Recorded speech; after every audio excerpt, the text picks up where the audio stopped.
The Dave Hooker Show. A presentation of Off the Hook Sports. Objective insight, expertise, top guests. Available on YouTube, Apple, Spotify, and the Off the Hook Sports app.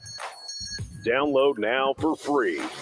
Also available on offthehooksports.com. I compute and obey. Now to Dave Hooker. Ready. I've already had a very fun day responding to some comments on our YouTube page was pretty fun. Yes, I'm aware that orange is a color of thong that is shown off at Bonnaroo that has nothing to do with the University of Tennessee.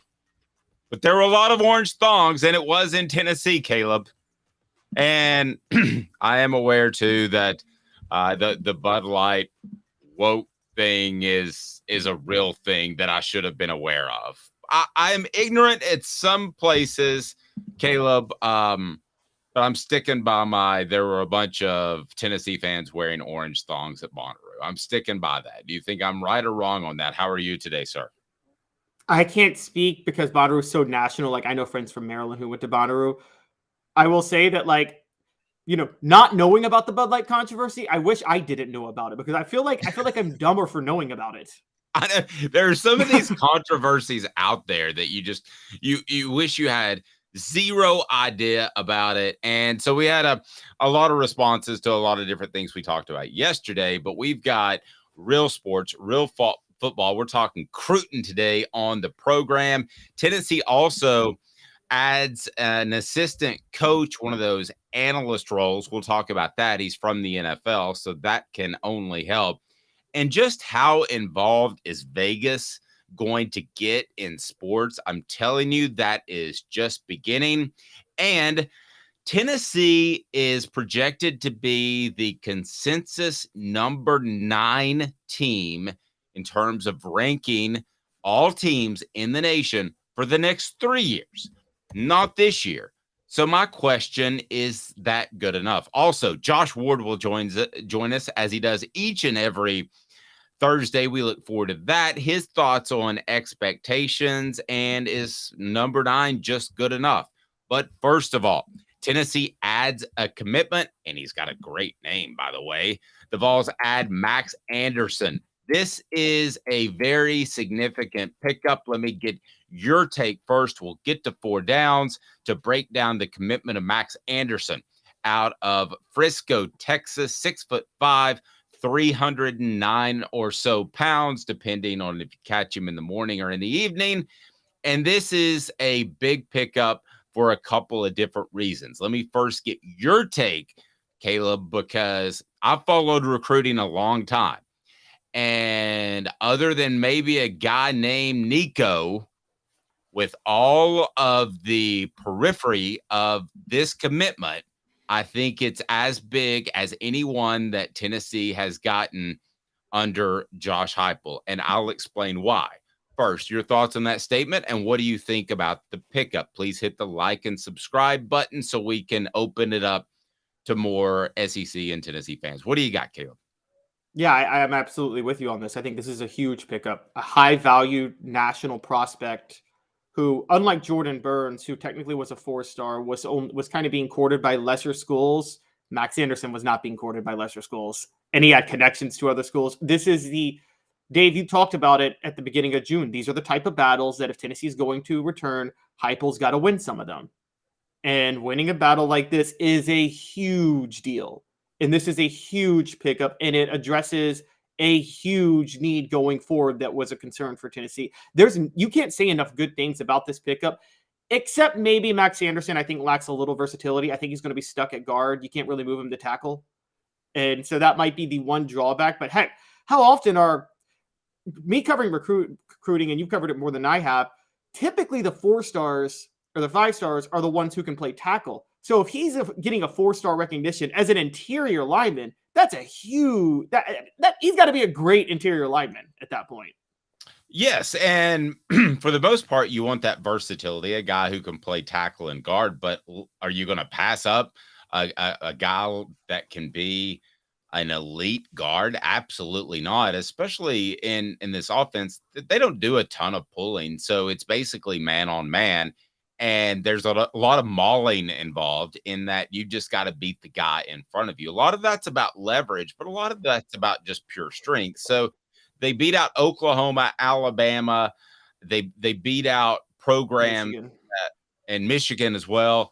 They beat out programs that are in the hunt for national titles. And that's not easy to do. Changing that reputation. So Tennessee's reputation right now in recruiting, great place to play.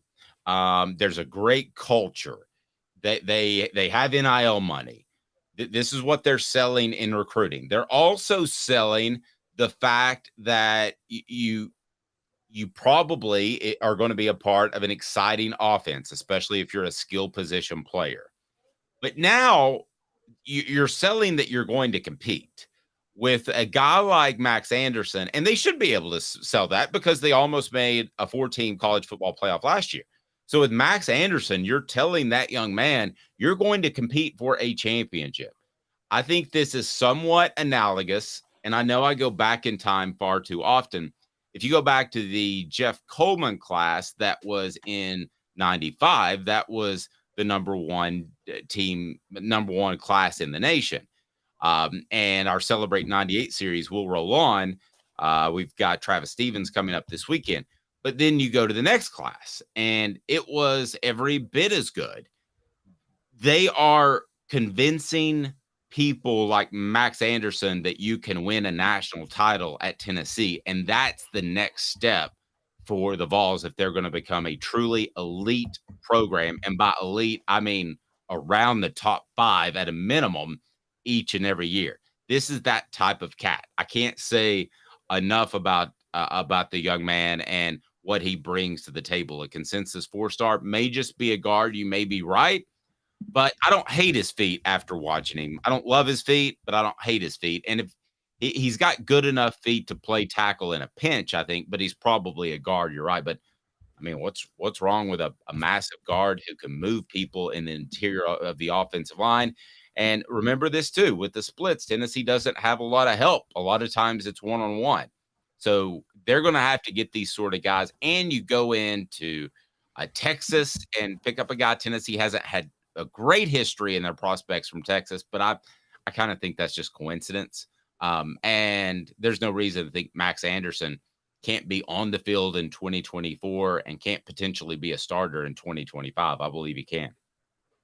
Yeah, and it's also a selling point for Tennessee that the past 2 years they've had an offensive tackle go in the first round, an offensive guard in Cade Mays, who did play tackle at Tennessee, but still he plays offensive guard in the NFL. Actually, no, I think he did play guard in Tennessee as last year. Either way, he's drafted as a guard. He was drafted in 2022. So you've seen 2 offensive linemen get drafted from Tennessee, and you're starting to see not only are you being convinced that they can win a national title, but you're also being convinced that even as an offensive lineman, you can thrive in this offense and in this system. And that's a big deal. And I think this is, you're right, this is the type of battles they need to win. And there's no reason to think Max Anderson can't have a good impact. And quite honestly, because Heupel's running game is so crucial to running his splits that he does, guard's never more important than tackle. Don't get me wrong. But I would say that guards are a little bit more important in Tennessee's offense than a lot of other offenses because of those quick draws they run. No, I agree. And there was another guy that coming out of high school, I would have said is probably a guard. Okay. I underestimated his athleticism, and that's a guy named Darnell Wright. And I wonder how much Darnell Wright going as high as he did in the draft helps get a guy like Max Anderson. And that's pretty significant. You turn him into not only a very good offensive lineman, but a guy that can play left tackle, a guy that can play right tackle, a guy with versatility. Yes, he came to the table with a ton of physical ability. He might have been Tennessee's best natural athlete pound for pound last year. But how much do you think Darnell Wright getting some pub in the NFL draft and going as high as he did helped land a guy like Max Anderson? I think a lot. Oh, absolutely a lot. And don't forget this with Darnell Wright. Darnell Wright was roughly Max Anderson's size when he committed. And he put on the 30 pounds. And the thing that made Darnell Wright so intriguing was he maintained his athleticism when he put on that weight. We have no idea if Max Anderson can maintain his athleticism if he puts on that weight. If he puts on 30 pounds and he's still as quick as he is now, then he is a tackle. Then he is a versatile lineman who can play anywhere. Yep. Nope. Totally agree. It's the biggest pickup for Tennessee that's not named Nico. Is that going too far out on a limb? I kind of thought I might get a little bit of pushback from you, but are you good with that? No, I'm totally on your side. I was with you from the start. For the 2024 class, absolutely. I got to go back to the 2023 class and do a little more research, but I can't think of anybody. So, no, I'm with you. The past two classes, Max Anderson's the biggest pickup for Tennessee by far. And I'm definitely not counting transfers. Yeah, definitely not counting transfers like Thornton and all that stuff. I'm talking straight out of high school, which is where this program needs to grow. So let's do a little bit of 4 downs with Max Anderson. It's brought to you by our friends at Craft Treats. 4 downs. 4 questions. 4 answers. The Dave Hooker Show. 4 downs. A presentation of offthehooksports.com. I definitely am ordering Craft Treats soon because I don't think I've shared with the audience that I lost my dog about 3 weeks ago, and I've got the itch. I've got to get a dog. And it's going to be a puppy, so it's going to need the chill pills. The chill pills are going to relax it because it has the CBD derivative. Go to crafttreats.com, use the promo code OFFTHEHOOK, and you get 20% off. The chill pills will help with digestive issues, arthritis, anxiety that puppies have. Like, what is this home I'm in? They will help with that. Crafttreats.com, 20% promo code with Off the Hook, non-CBD products as well. And they are phenomenally awesome. So let's go ahead and get to it. 4 downs. The one, the only, Cooper Mays leads us into 4 downs, which if you think about it makes absolutely no sense because he's not calling downs. He's the center. The quarterback usually does that. But to me, that's what makes it funny. Coop, what down? Coop here. First down. Thank you, Cooper. I appreciate that. First down is this. Biggest of the 3 recent commitments. How would you rank them? I think we agree that Anderson is number 1. I've got Boo 2, Burns 3. You? I mean, I'm right there with you. It's exactly that order. Now, I'm going to split the baby a little bit. King Solomon reference. I'm going to go. Sorry. That's officially my favorite reference that you made. Go ahead. The King Solomon reference. I'm going to say where Max Anderson and Boo Carter are a bit different. The world would have ended if Tennessee didn't get Boo Carter. I mean, that is you raise your panic button immediately. You don't raise your panic button by not getting Max Anderson, but you celebrate a lot more by getting him. So here's what I compare it to. We're on 4 downs. You're at a last-minute drive. Boo Carter's the 4th down conversion. If you don't convert this 4th down, you lose the game, period. Max Anderson's the game-winning touchdown. And that's how this goes. If you don't score on that play, you may score again, but it's still the game-winning touchdown. So it's the crucial play. I like it. Coop, 2nd down. Cooper Mays here. 2nd down. How much will he play in 2024? Max Anderson specifically? Yes. In 2024, I think he'll be a rotational player by the middle of the season, but not a starter. And I agree with that. We're not supposed to agree this much. Yeah, so you know more about this, Dave, than I. If he is playing guard as we expect, there's not as much to learn at guard as there is at tackle, right? With the way Tennessee does it, where they start you on one side, it's not as difficult. It was really difficult with Philip Fulmer because you had to be able to play both guard positions to be in any sort of rotation. So that the footwork is completely mirrored Dave Clawson. So no, I mean, I think he could play. But I agree with you. I think he's a rotational player by the middle of the season. Let's get to 3rd down. Who did the Vols dupe? Because you made a reference to it. 3rd down, Coop. Tennessee center Cooper Mays here. 3rd down. I think they duped Oklahoma. I think Oklahoma probably offered his brother, Nate Anderson, who has played very sparingly, and it was one of those 2-for-1 deals. Here's a reference that you weren't expecting. Del Baker, Vincent Yarborough. Now, Del Baker ended up being a very good player, but they didn't think – nobody thought so at the time. But don't be surprised if Nate Anderson transfers at some point, and you may get a 2-for-1. So I think the Vols duped Oklahoma, but you could certainly argue Texas as well, Caleb. Yeah, and Nate Anderson, to be fair, Nate Anderson was a 4-star across the board when he committed back in 2020, but he didn't have Max Anderson. He didn't have his brother Size. So I think Max Anderson was the bigger prize of the two. And so, yeah, they absolutely duped Oklahoma. Totally agree. I think that was an early offer to get an okay guy to end up getting his brother, who is a really good guy. And lastly, 4th down, Coop. All SEC center Cooper Mays here. 4th down. Where does this put the Vols moving forward in recruiting? I don't think it changes much. I think that they need another 1 or 2 Max Andersons. I think they need another 1 or 2 Elijah Simmons. I think that up front on both sides of the ball is where they need to continue to focus. And so I don't think I don't think this one commitment changes much in terms of Tennessee's focus. I still think it's the big cats they need up front.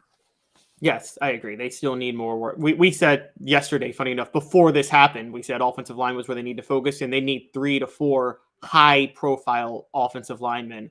And so they're 1/4 of the way there. And so they need a little bit more help. I totally agree with you. But, I mean, this is a great start. And also, we got to give Glenn Alarby credit.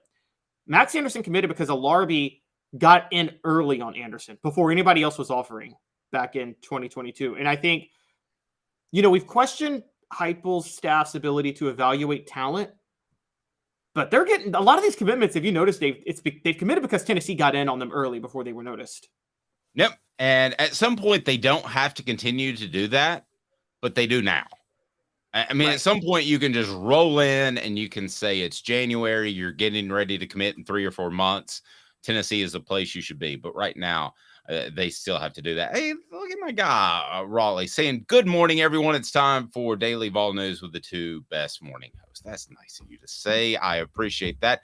All right, so let's continue to take a look at what this means for recruiting in general, because the SEC is not as well represented in the top 10 in recruiting as you might think, which is a bit surprising to me. What the? What was he thinking? Release the hounds. The Dave Hooker Show. Keep cool. A presentation of offthehooksports.com. What the H? What's happening with the SEC? I'm going to explain.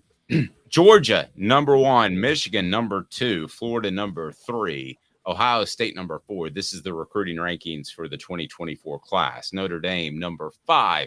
Penn State is 6, LSU 7, Oregon at 8, Stanford at 9, Tennessee in at number 10. So if my math is correct, and tell me if it's not, you have 4 schools, including Tennessee, LSU, Georgia, and Florida in the top 10. What does that mean for recruiting right now in the nationwide scope? Because typically you'll see 4 in the top 7 or 8 and another couple to round out the top 10. What do you think this means for the SEC? Is the rest of the country catching up, or is this just a blip on the radar? Caleb, your thoughts. So, and for context, before people jump all over me, the SEC still leads every other conference. The Big Ten is second with 3 teams in the top 10. I think it means a couple of things. One, everything we say is a grain of salt and fluid because this is so premature, because Alabama is not going to finish outside of the top 20. They're going to get into the top 10. Like you talked about, they can wait. They can wait and evaluate how they need to. And then that Alabama offer is so strong that they're going to move up. But what I do think this means, I do think this is a trend. And I've talked about this for a while with the Big Ten TV contracts. There's a lot more money that the Big Ten is going to have to throw around from their boosters on NIL and on their recruiting budgets. And you're seeing that right now because Michigan at number 2, Ohio State at number 4, Penn State at number 6, those 3 schools aren't going anywhere. And just behind Tennessee, by the way, USC at number 11 and Minnesota at number 12. And USC is going to be in the Big Ten, so that's why I mentioned them. Stanford, they're a throwaway. I think this is just kind of, they've loaded up on some high-rated 3-star talent with new head coach Troy Taylor, who came from Sacramento State. but they're not going to, that's not going to last. But I do think this is a trend where the Big Ten is going to start catching up to the SEC in recruiting because of the budgets they're going to have. And that is something. If you're the SEC as a whole, it may raise a red flag. If you're an SEC school, you might be happy about that, because now being in the top 10 doesn't mean you're in the bottom half. Yeah, it's more spread out. Okay. So you don't have to worry about as much competition. That's a good point. I'm going to put Travis's comment up here because I want to address it. But first, he's talking about killing it in recruiting. So I want to leave that up there because with my ADD, I'll forget it. Let's take a look at that top 10 again and put some things in perspective. So Georgia is still number 1. They have 20 commitments. Now, we use the Go Vols 24/7 or 247 Sports because they combine all of them. And you have Michigan at number 22. At 2, they have 22 commitments. You have Florida with 16 commitments at 3. So as a whole, their average is higher. They have 2 5-star guys.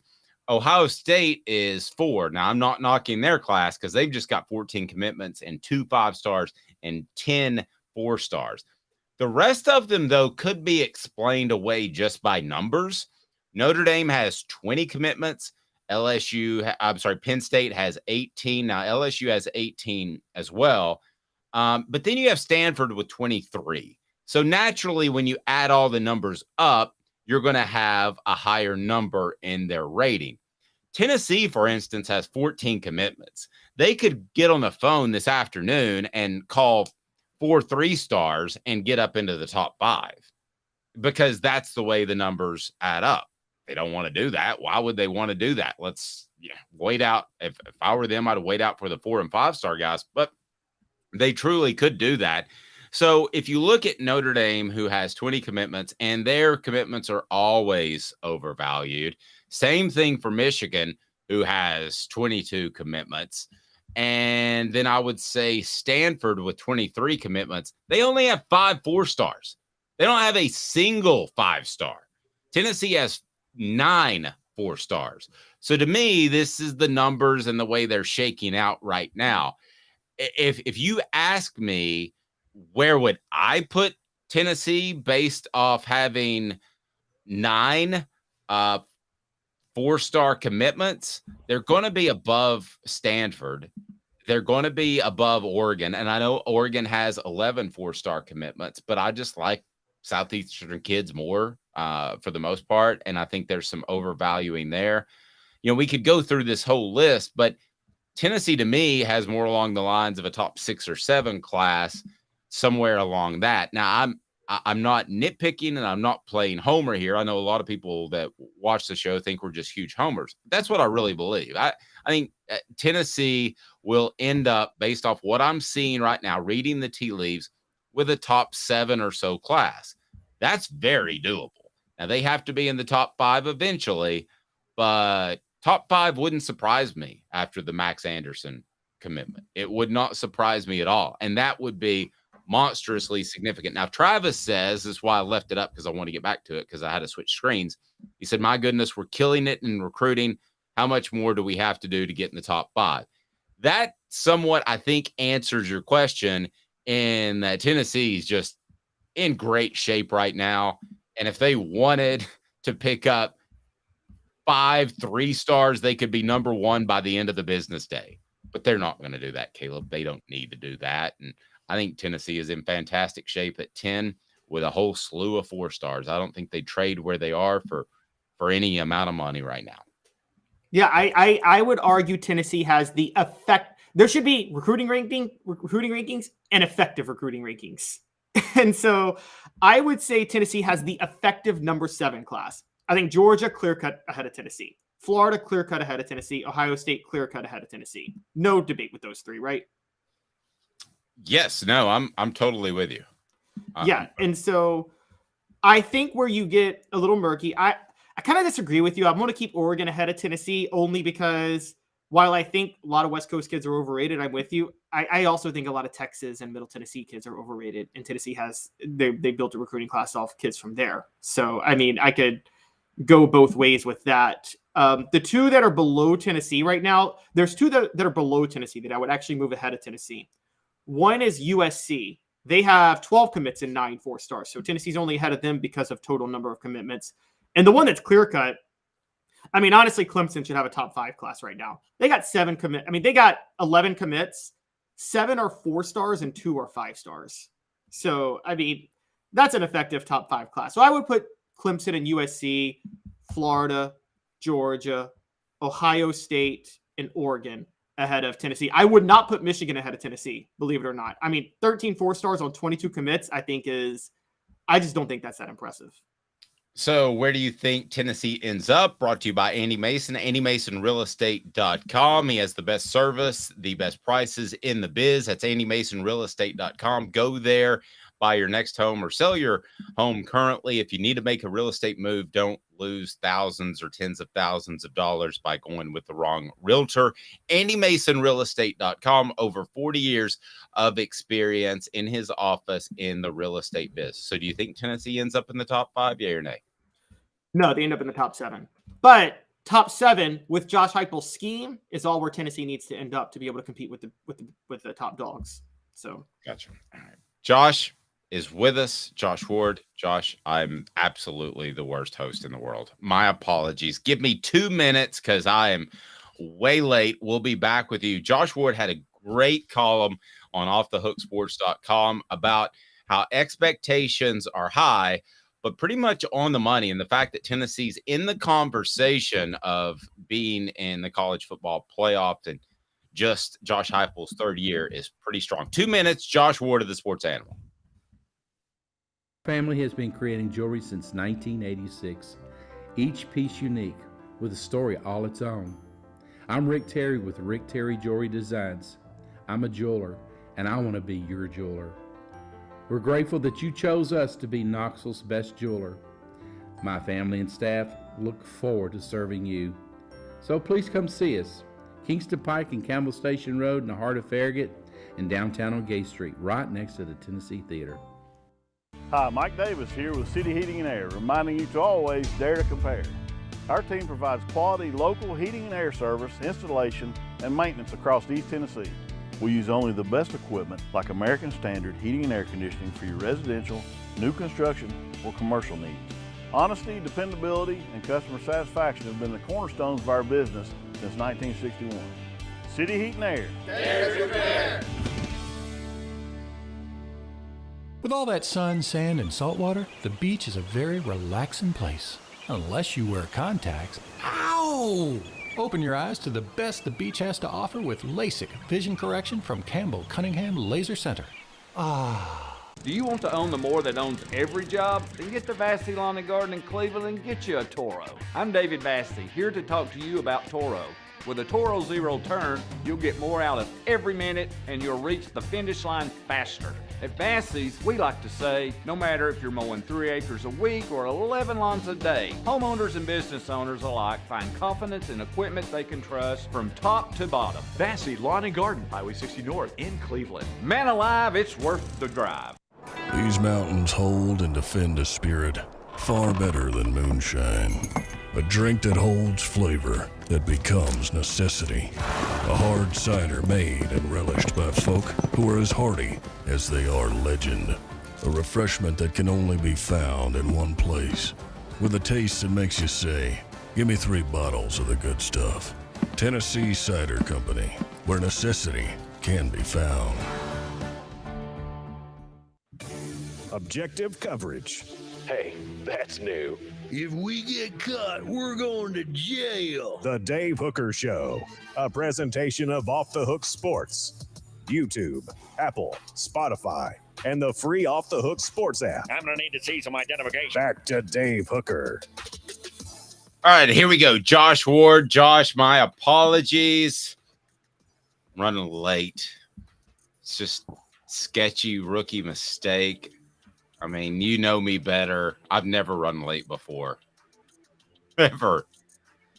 You're right. I know you better or worse, depending on how you want to describe that. It's all good. Yeah, that's true. Before we get to your column, which was fantastic, it's on offthehooksports.com. Max Anderson, big pickup. Got to get those big guys up front. Line of scrimmage, offensive line recruiting for the future is one of the biggest questions, or has been. This helps answer part of that. Tennessee is on a bit of a recruiting run here with Jordan Burns a couple of days ago, and before that, Boo Carter. And Tennessee is hoping these next few weeks, I would say the next 6 weeks or so leading up to the start of fall camp, are very productive. And their skill position players Tennessee needs to land. That's going to be a big priority, especially with a former commit, J.J. Harrell, headed somewhere else right now at wide receiver. They've got to get guys up front. So landing Max Anderson and beating out a future SEC school in Oklahoma is an important part of that. Josh, I feel like there are times in this Josh Heupel rebuild that kind of have to check ourselves. I mean, it's not all supposed to fall into place and be as easy as it's looked at times. And your column was essentially pointing that out, that if we're having the conversation 2 years ago that Tennessee is actually in a discussion to make the college football playoff, especially at 4 teams, you would have probably slapped me and said, that's the craziest thing I've ever heard. To be in that discussion is a major, major step in the right direction. If you can just kind of talk about that and your column, because nobody thought Tennessee would be here in late June 2023. Yeah, I think my point there was to think about what we are saying. So I led off saying Tennessee probably won't win the national title, which I think most people are going to agree with. Most people outside of Knoxville for sure are going to agree with that. But if I just say, if you ask me, hey, what do you think about Tennessee's national title hopes this year? Can they get it done this year? And I said, probably not. That doesn't sound very exciting, right? But if I'm saying probably not instead of no way, well, that's a lot better. The fact that we're having the conversation changes things. One reason I thought of this is I came across a story that was pointing back to close to a decade ago when Elon Musk said that he thought that Tesla would fail when he took over the company about 15 years ago. He thought that it would fail. It did the opposite of that. It helped him become, at least at one point, the richest person in the world. He thought that the company that he was leading would fail. And I pointed out as well that Josh Heupel doesn't expect failure, probably. I mean, if I said, hey, do you think you'll win the national title? If he's giving an honest answer, then the answer is probably no, just because of the daunting task that it is. But Tennessee has a shot.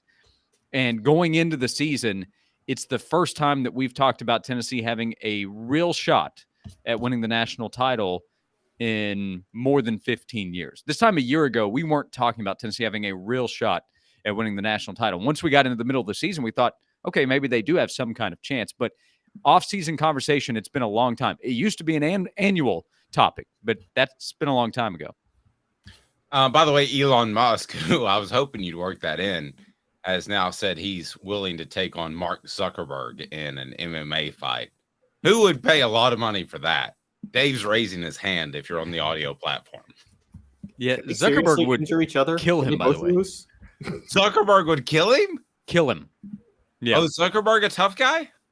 Yeah, he's like a major workout guy. He just did the Murph a few weeks ago in like a near record time. He has invested all this money that he has into being a bit of a workout warrior. So I don't know about all of his fight training, but considering the shape that he's in, his age, yeah, I mean, it wouldn't be competitive if it's a fair fight.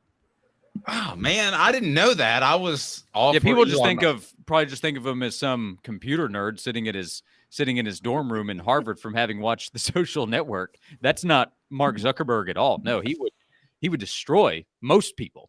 Yeah, for sure. Interesting. If Elon Musk was a coach in the SEC, which coach would he be?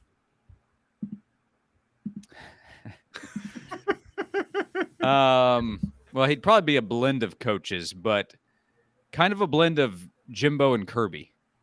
Jimbo and Kirby. Yeah, because I could see that. The bad hair with Kirby. Yeah, I mean, so Elon is obviously wildly successful, right? But he also has a personality that is different from most people with that kind of success, at least that he shows publicly through Twitter, which he's now in charge of. So, yeah, that's a tough one with the SEC. because a lot of coaches don't want to show any kind of personality. Jimbo held a press conference where he went at God, as he called Nick Saban. So that's why I worked Jimbo into the comparison. All right, Caleb. Y'all are both wrong, by the way. It's absolutely Lane Kiffin. Like, ooh, that's it's pretty absolutely good. Lane Kiffin. Talks. Lane, you're right. Lane should be a part of the comparison for sure, especially if we're talking about the Twitter aspect.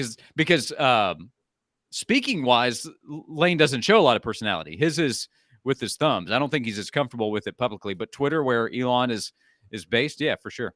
Yeah, and Elon's a lot more successful than Lane, as much as I think of Lane as an offensive coach. Yeah, and Zuckerberg would be Caleb.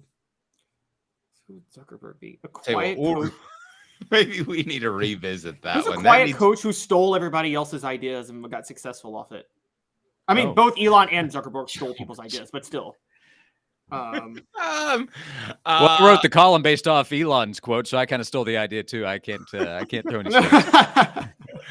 So Josh, do you get the sense, because you talked to a ton of fans, and do you get the sense that people would be disappointed if Tennessee wasn't at least knocking on the door of a 4-team college football playoff this year? Mm-hmm.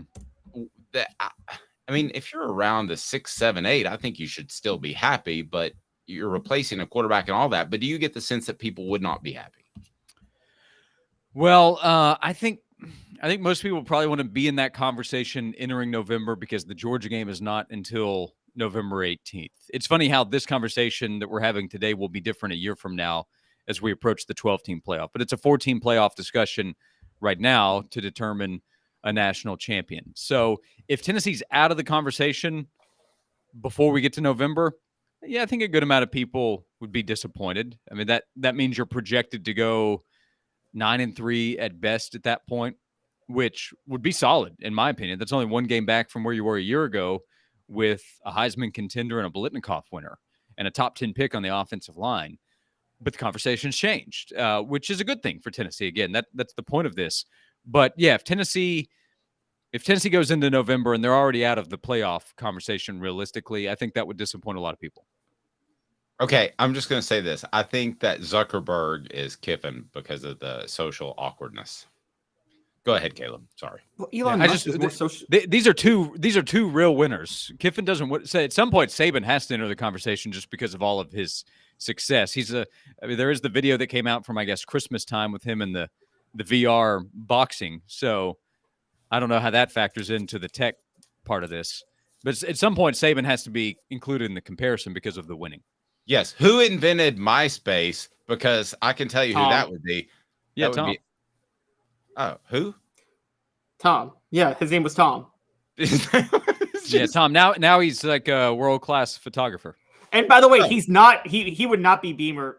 Dave, you're wrong. Tom's one of the smartest people ever. He invented this, and then he sold the thing for $500 million before it tanked, and no one comes at him. He's sitting in his mansion laughing at like Elon and Zuckerberg trying to be liked by everybody.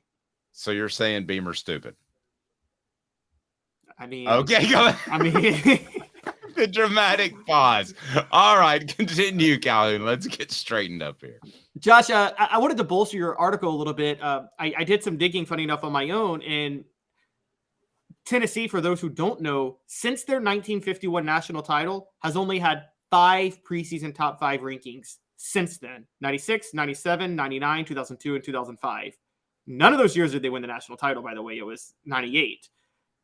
But most of the years when they were in their heyday in the majors former years, it was top 10.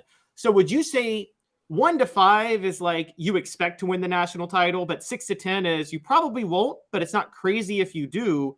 And would you say that's kind of where Tennessee is, which wouldn't that mean that they're right back where they were in their heyday? Yeah, close to it. 98, what were they? Did you mention it there? But I think they were in that 11 to 12 range. I think they were just outside the top 10. Was it? I thought it was 10. Was it 11? Maybe they were. Maybe they were 10.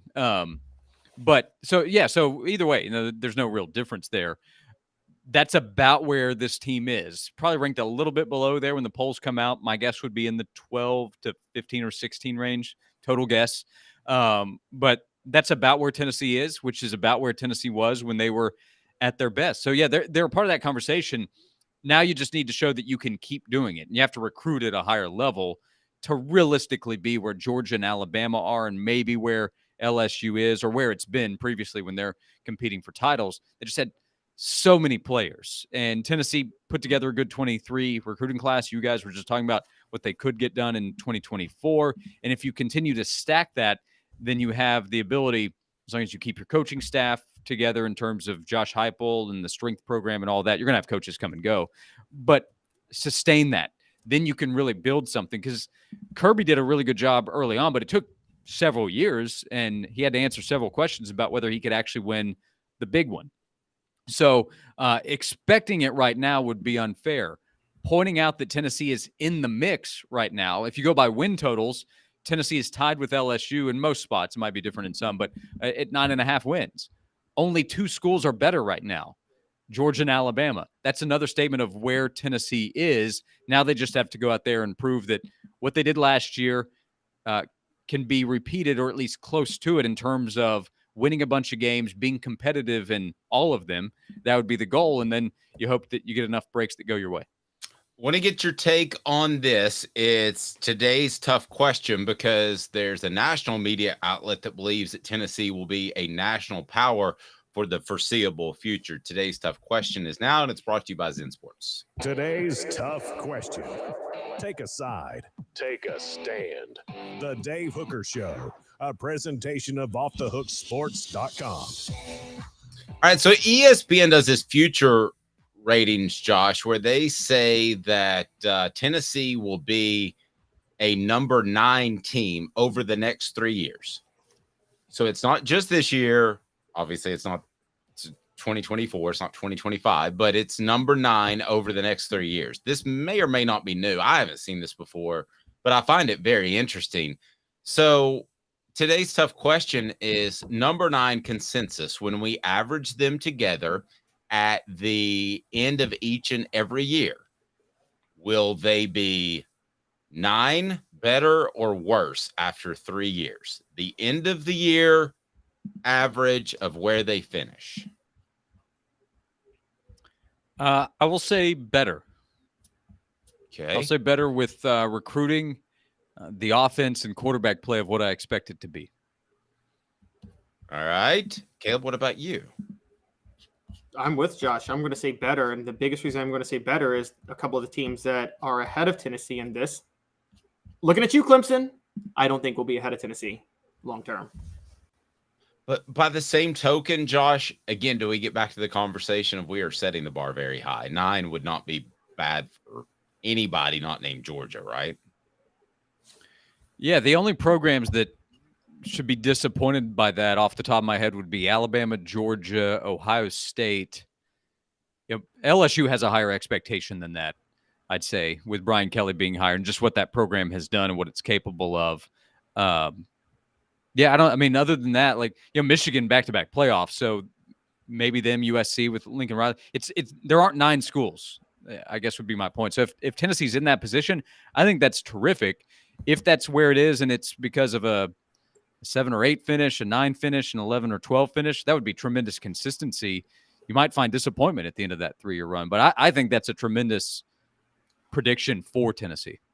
It sounds like, Josh, what you're saying, I don't want to put words in your mouth, that Tennessee right now, and this could change, but Tennessee right now is a second-tier championship level team. You mentioned 4 or 5 teams that absolutely they would be disgusted with 9, but there are a group of schools that are kind of in that second tier that should be happy with that. Is that fair to say?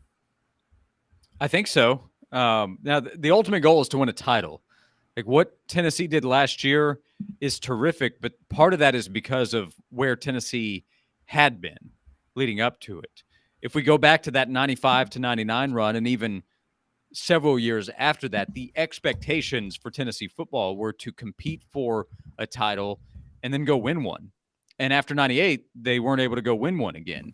And it became more frustrating. You remember the contract that Philip Fulmer had going into 2008 where you got an automatic one-year extension if you won 8 games. And at the time, there were a lot of people that were upset by that. And you know what happened in 08. But think about what's happened since then and how many seasons fans would have loved to have been able to go 8-4 and then try to build on that. So the way you view things can change. Over the next few years, fans are going to expect more, which is understandable. Josh Heupel over the next few years expects to do more. He expects to win a national title. He's done it. He knows what it takes. He wants to do it again. He wants to do it as the head coach. He wants to lead Tennessee there. But expectations change depending on results, which means the opinion of those results change after the fact. If Tennessee doesn't win 11 games, let's say Tennessee's best season is 10-3 over the next 3 years, you're going to have a lot of disappointed people because of what Tennessee did in 2022.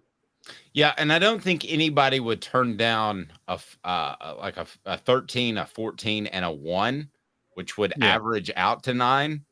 So nobody's going to turn that down if that included a national title, right? Sure. Yeah. How do you get there as part of it?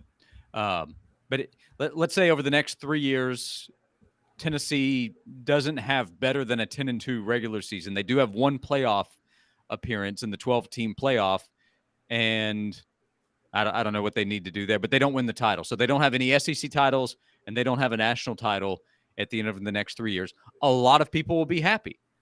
Not everybody, though.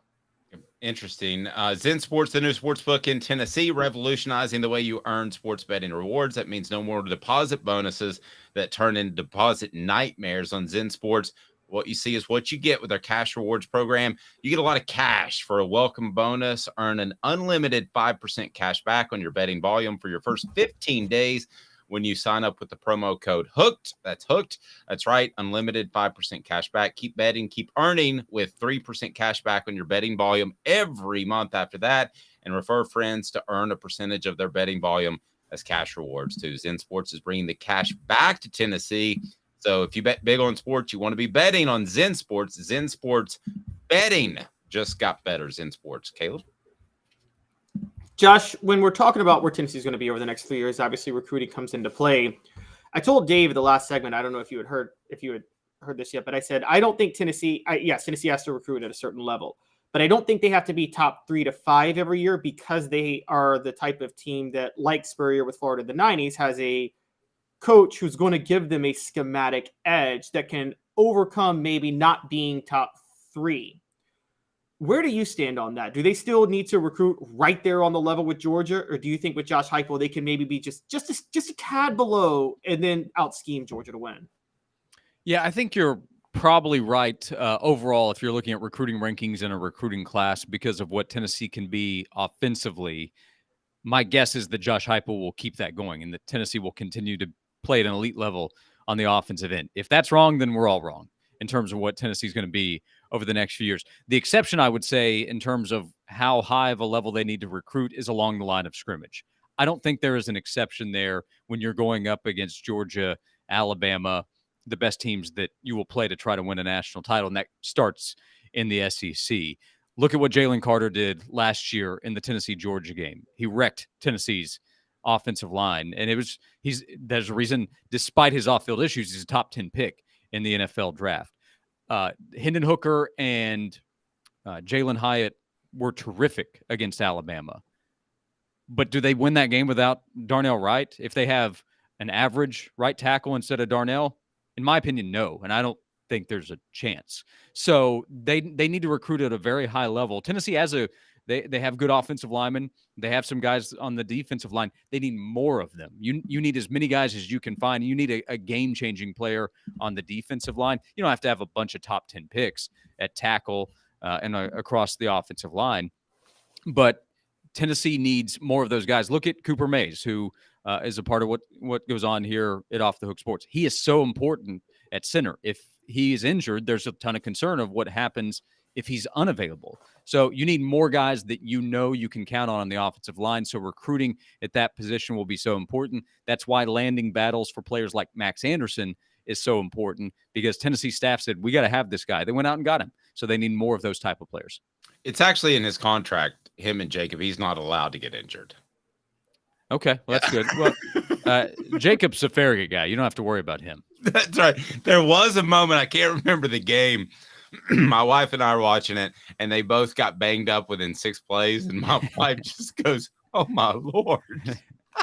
Speaking of that, sorry, Dave, can I jump in and just ask, because we have Josh here, and this is a thought I brought up to Dave yesterday. Josh, I've been very Dave knows I have a track record of saying Middle Tennessee recruits have been overrated the past 10 years, and Nashville recruits have just consistently been overrated in recruiting rankings, and the numbers back me up on that.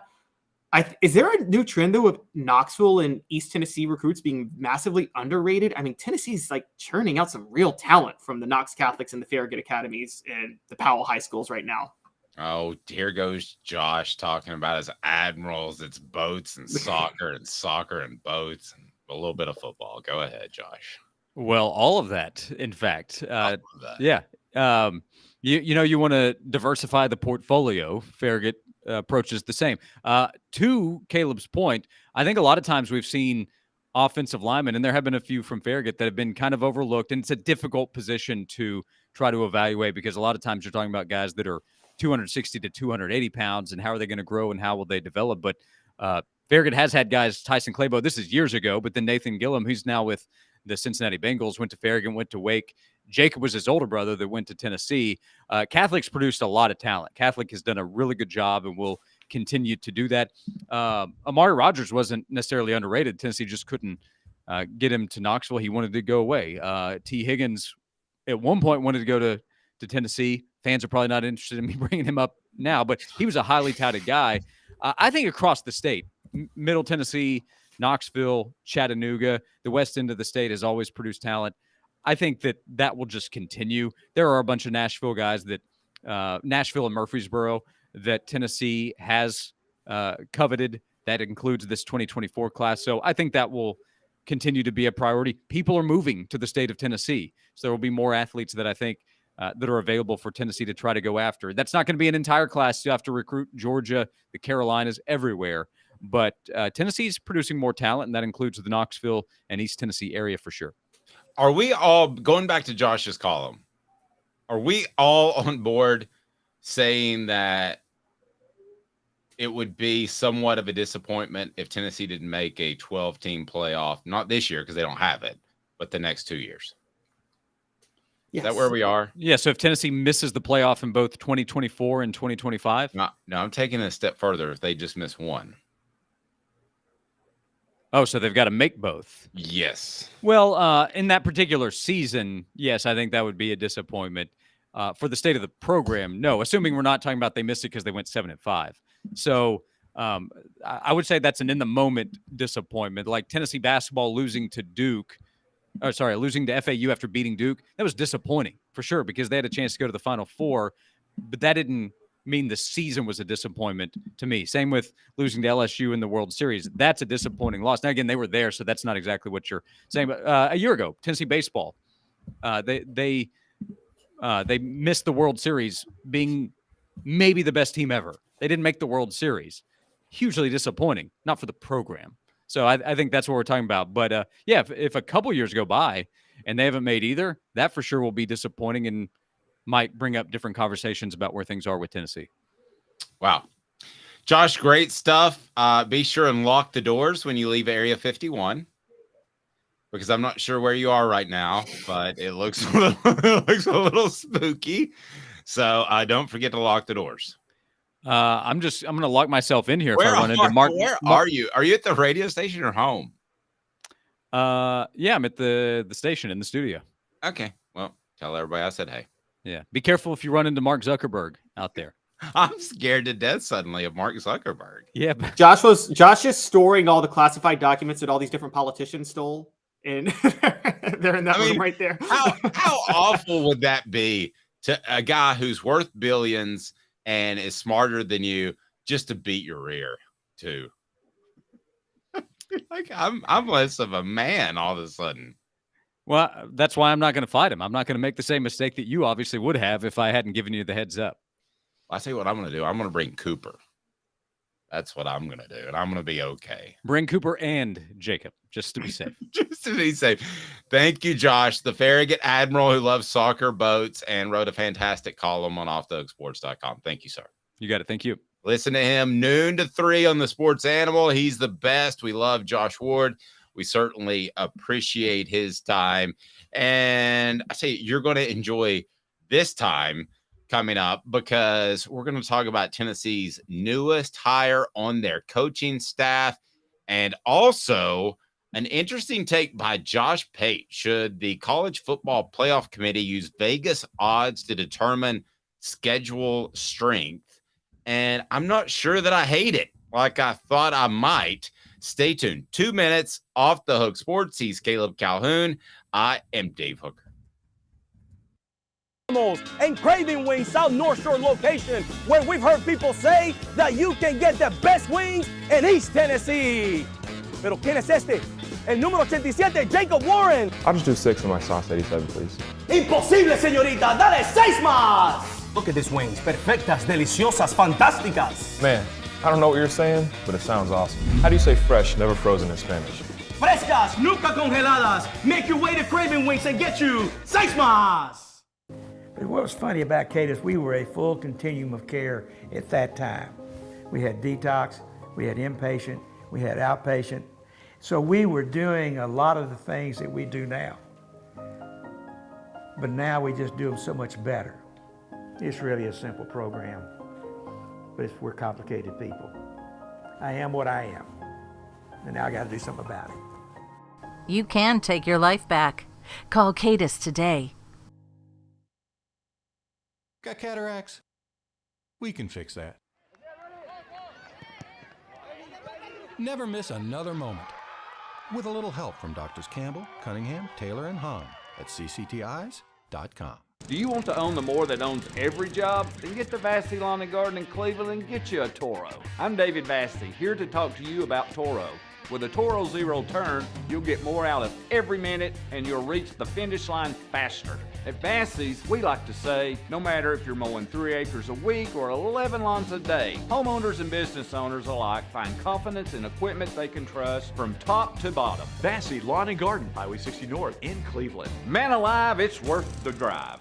Our family has been creating jewelry since 1986, each piece unique with a story all its own. I'm Rick Terry with Rick Terry Jewelry Designs. I'm a jeweler, and I want to be your jeweler. We're grateful that you chose us to be Knoxville's best jeweler. My family and staff look forward to serving you. So please come see us. Kingston Pike and Campbell Station Road in the heart of Farragut and downtown on Gay Street, right next to the Tennessee Theater.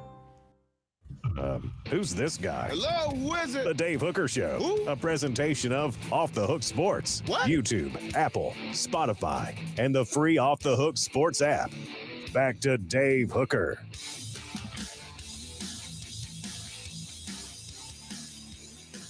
It's so interesting to me to see how involved and intertwined Las Vegas and gambling has gotten with sports, and I'm not opposed to it whatsoever. And it's kind of taken a step further in that Vegas could make some of the decisions, possibly. At least that's what Josh Pate has suggested. So we can go ahead and get to that right now, because he has a theory as to how the NCAA should seed or place teams based off what Vegas says. And let's be honest, we all talk about point spreads. This team is a 4 or 5 point spread. But really, Caleb, at the end of the day, Vegas knows who's going to win most games, because those are called the money lines. And you and I do too, but Vegas is really good at it. Scary good at it. If they say Team X is favored by 2, then typically Team X wins. And those can be close games. Their money line is pretty spot on. And honestly, I'll give you a little bit of insight as to the way I pick my NCAA tournament bracket. I've used the money line, because a lot of times you'll have a 6 and a 7, 8. You'll have a 6 and a 9. Or 6 and a 10, right? Excuse me. 7 and 10. 7 and 10 or 6 and 11. Sorry. 7 and 10, or a 6 and 11 for that matter, play each other when actually the lower seeded team is the favorite, according to Vegas. So they have more insight, or at least they have a different agenda than the NCAA when it comes to seeding these teams. So Josh Pate has an idea of utilizing Vegas and their input into some decisions that the NCAA makes. So I'm going to share this screen here, and let's get to Josh Pate, who does a great job on the Late Kick. Here are his thoughts. See, right now, if you're 8-4 and I play you, I probably don't get credit for a good win because you're probably not ranked in the top 25. And therefore, when the committee looks, you don't count as a top 25 win for me. But what if your 4 losses came against top 10 teams? Well, theoretically, you could be the 11th best team in the country and be 8-4. Again, that's an extreme example, but theoretically that could be the case. Well, Vegas doesn't get fooled by that stuff. No, they don't get fooled by that stuff. And I don't think they get caught up into that. So do you see this being a real possibility, Caleb, that Vegas could be used to make a lot of decisions, including who makes the college football playoff, including who is the home team or the bye team for the college football playoff? Because at the end of the day, they are the experts. That's why there's huge buildings built in Las Vegas. What are your thoughts on Vegas getting more involved? I am in full agreement with Josh Pate on this. And for those who don't know, this was a response to Nick Saban, who we both criticized yesterday for saying that his team should have been in the college football playoff because Vegas said it. I don't think Vegas should be used to determine home field advantage or who gets in the playoff. Because as Josh Pate said, at some point, results have to matter. Regardless of what you think, results have to matter on the field. And however, when you're judging schedule strength, that's where you can use it because, as he said, sometimes beating an 8-4 team is a much more impressive win than beating an 11-1 team. And even though the 11-1 team would be ranked much higher in the AP poll or the coaches poll or the college football playoff ranking, that 8-4 team may have more impressive losses. And at that point, when you're using schedule strength, you are getting much more subjective. I'm sorry, guys, but schedule strength, the RPI tried this for years. There was no effective way to make schedule strength completely mathematical and formulaic. You have to be subjective with schedule strength. And Vegas is the most objective, subjective way to, or subjective, objective way to determine schedule strength because they are completely immune to, they are specifically a power ranking. It's basically a power ranking with Vegas, which is who's playing the best and who is the best at that particular moment. And they're not going to be fooled. Again, a schedule strength issue would be, for example, if you played Tennessee last year when Hendon Hooker was starting versus playing Tennessee when Joe Milton was starting, well, the polls and the college football playoff and the formula is going to view that as the exact same caliber of game. But Dave, you and I both know that's not the same game. You didn't play the same Tennessee team if you played them with Joe Milton versus Hendon Hooker. Or if you played Alabama when Jalen Milroe was starting versus when when Bryce Young was starting. Vegas will see that, but the pollsters won't. Here are my thoughts on how much Vegas should be involved. People get this confused a lot, Caleb, and you gamble, so you don't. But the goal for Vegas is not to predict the winner. Okay, it's not to say such and such team's going to win by 7 points. The goal of Vegas is to make the betting even on each side so that they make the juice. They make the 10%. So you bet $100, you win 90. So they want to make the juice. They want the betting on even on each side. And that's why the number will move throughout the week. So Caleb, my problem with this is that maybe it helps with strength of schedule, but do you end up at a point where Vegas is making decisions over who plays where? That scares me. And it also scares me a little bit that there's a potential there for athletes, especially college athletes, but we've seen these issues in college and in the pros to be even closer to gambling. And I think you and I would probably agree that the sport has overcome drug scandals. Major League Baseball has overcome steroid scandals. But if you have a big gambling scandal, that's kind of the one thing, at least to me, Caleb, maybe you don't agree, that if I thought there were Donegues running around, Tim Donaghy, like in the NBA, if I thought they were running around like crazy in college football, I would have a huge monster problem with that because to me, you've turned it into days of our lives. It's a soap opera. It is no longer the ending is determined. What I love about sports is I didn't know that Tennessee was going to beat Alabama. I didn't know that TCU was going to make the college football playoff. It was all undetermined. That to me is the advantage that sports has over any other sort of programming. And this is programming is ultimately what it is. Caleb, so that scares me a little bit that you might somehow get closer to Vegas and then closer to somebody trying to manipulate the outcome. If that happens, I don't know that we may be talking about Taylor Swift instead of the Vols and the SEC every day, because that would be very disturbing. Well, this is where I think Congress does need to step in. I think they need to stay out of NIL. They need to. I'm sorry, if your school isn't putting up as much NIL money as another school, find a way to do it. Tough break. Okay, but I will say, yeah, like don't. I agree with that. Yeah, Congress stepping in for NILs to save businesses from themselves. It's not the player's fault if the business made a bad investment. Don't blame the player. Nobody else. So stay out of NIL. But gambling is a different story, because gambling, if you're betting on a sport you play, how is that not the exact same thing as insider trading? That is the exact same. There's no difference between that and insider trading to me. Win or lose. That's what people say. Pete Rose just bet on his own team, which is debatable. But if he just bet on his own team, that's wrong. Yeah, if he just bet on his own team, that's absolutely wrong. And also because when you're betting on your own team, when you're not betting on your own team, that sends a signal to the bookmakers and to the bookies and the odds makers to maybe skew the odds that day, and maybe people won't bet that day. So it still skews everything with Vegas. I hate when people are like, oh, he was just betting on his team to win. That still is a huge, huge issue of one, insider trading, and two, skewing the odds in Vegas. It's not supposed to happen. Especially in baseball, because you could run a guy out there that shouldn't be throwing in June so that he's ready for August or September.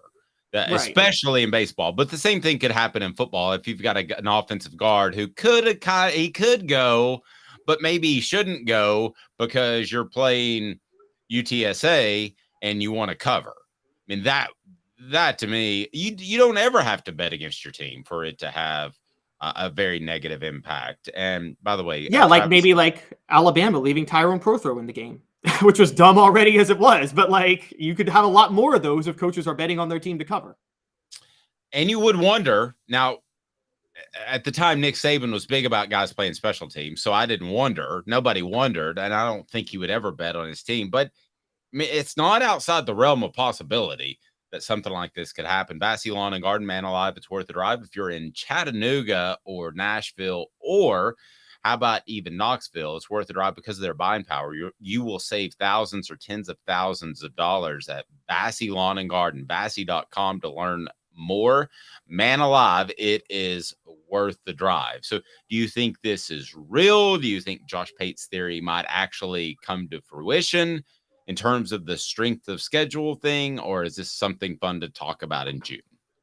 I think it's something fun to talk about. I would love it. I think that's the most effective way to do strength of schedule, but I don't think there's I don't logistically think there's a way they could do it. I think here's what they're going to do. I think the College Football Playoff Committee is going to not officially, but unofficially summon Vegas to break down strength of schedule. But it won't be on the record that they do that, because you are with me. I don't believe the College Football Playoff Committee watches every game. You will not convince me ever that they watch every game. It'd be physically impossible. Yeah. Do you think that the SEC is aware of when they set the schedule for the upcoming weeks? Do you think they have a rough idea of the point spread, because they want the closest game to be on, well, in the past, the CBS window at 3:30? Do you think they have a rough idea of that? I think they actually think, no, I don't. I think they have a rough idea, but I don't think they base a schedule on that. They base a schedule on what's going to get the most viewership each week for just games that are a draw. Even when Florida was dominating Tennessee, Tennessee was always on CBS. Okay, but let me stop you for 1 second. The most viewership is probably going to be the closest game, and you want the games to be closer at the end, which your Tennessee Florida thought flies in the face of this and makes me look stupid. But you're right. But if the game's close at the end, you lead into your CBS programming. That's the theory. That's why before Sunday Night Football, those 4:30 games were so big, because they would lead into what? Tick, tick, tick, tick, tick, tick, 60 minutes. And 60 minutes always got incredible ratings. So you do want the game to be close late. Yeah, I never thought about that. That would be CBS's responsibility, though. And with Tennessee, Florida, they only thought ratings at that point, because they did not care that the game was in hand in the fourth quarter and that Florida was winning by 30. I mean, they still were running the game every year, which was kind of they got because of Tennessee, they got the Big Mac with one patty, not two, because they weren't close in a lot of those games in the 90s. And they didn't get both, but they still got the premier game of September.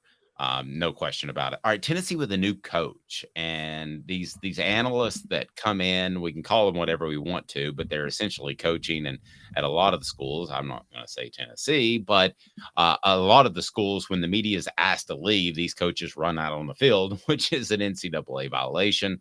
Nick Saban started it. Butch Jones did it. I mean, it's pretty commonplace, and I don't think you would get in that big of trouble. It is Corey Robinson, Saints assistant defensive backs coach the past 3 years.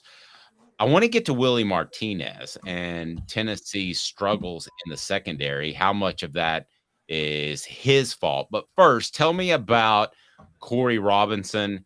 Is this a significant pickup? He's a defensive assistant. And do you think he might be the heir apparent to Willie Martinez? So, yes, Corey Robinson is a guy who went to Central Connecticut State in the mid-2000s, then coached high school in Baltimore for about 6 years. One of the spots he coached at was St. Francis in Baltimore. That's where Tennessee's built a mini pipeline, if you want to say. Dominic Bailey hails from St. Francis. And so they've got some guys there. Then he went to Toledo, Temple, Rutgers, Maryland. But he spent the last 3 years with the Saints, meaning he has worked with two former Tennessee defensive backs, one who played under Josh Heupel and Alontae Taylor.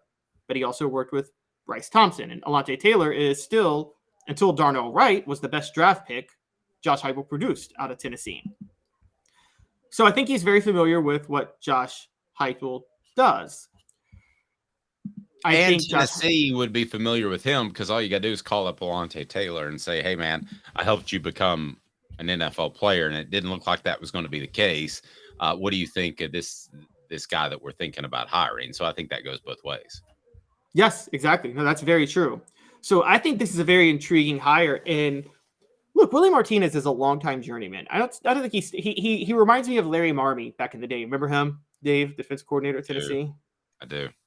And I'm just going to go ahead and say it. I don't mean this to sound mean, and I'm sorry if it gets back to him and he cares. But Willie Martinez is a great recruiter, and Willie Martinez is not a great position coach. And Tennessee has not had a great defensive back coach since Kevin Ramsey in 1998.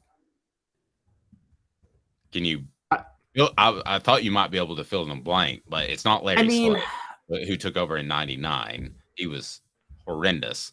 The simple fact is Deion Grant went to the NFL early because they decided to retain Larry Slade. You were more in it when I was covering recruiting for ESPN. You were covering Tennessee still. Am I missing somebody that's a great? So I thought Derek Ansley was great his first year in 2019 with Tennessee, but Tennessee's secondary was so bad in 2020 when Pruitt got fired. But I don't know if that's on Derek Ansley, because Pruitt, we all agree Jimmy Pruitt's a good secondary coach. I think there was just a lot of issues in 2020 overall. So I thought Derek Ansley was a pretty good one. Before Derek Ansley, Terry Fair coached the defense for a year, and I wasn't sure he was that bad either. But I think Pruitt did kind of force him out to make room for Derek Ansley. You put me in a tough situation. I love Terry Fair. I did a show with him for a year.